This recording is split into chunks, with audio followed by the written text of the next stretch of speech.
Panginoon. And we would like to share with you letters and manuscripts. The state of the mind has largely to do with the health of the body, and especially with the health of the digestive organs. As a general thing, the Lord did not provide His people with flesh meat in the desert. And because He knew that the use of this diet would create disease and insubordination, in order to modify the disposition and bring the higher powers of the mind into active exercise, He removed from them the flesh of dead animals, and He gave them angels' food, manna from heaven. And now, I'm gonna ask you before we close.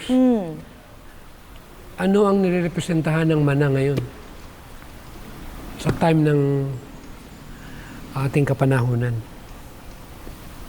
Ang nirepresentahan ng mana sa ating kapanahunan ngayon ay fruits, nuts, grains, and vegetables. Amen. Totoo do. Yan ang mana na pinapaulan niya. Yes. Ngayon, nasa sayo na lang kung ayaw mong magtanim at ayaw mong balikan yung original diet sa pinagkaloob niya. Totoo. Kaya nananawagan ng Panginoon sa atin na mga anak, God is calling His people back again and again. To the original To diet. the original diet. Yes. At sabi, before the second coming of Christ, di ba sabi, those who are waiting for the coming of the Lord.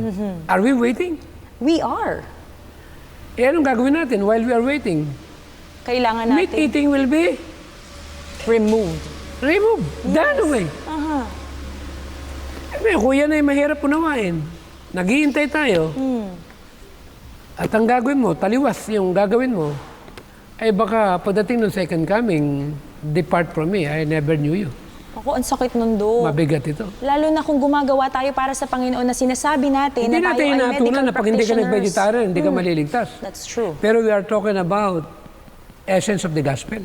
Yung tinatawag na restoration Yes. ng physical, mental, and spiritual. Sa 1 Thessalonians 5:23. Nakasama dyan ang health.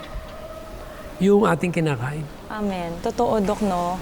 Alam niyo po, Kaya ang aking panawagan, paramihin natin ang mga Adventist na mga vegetarian. Amen. At yung ayaw mag-vegetarian, i-pray natin nang walang patid.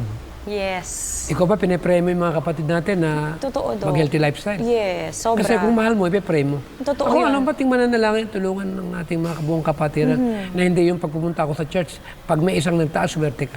Totoo, Dok.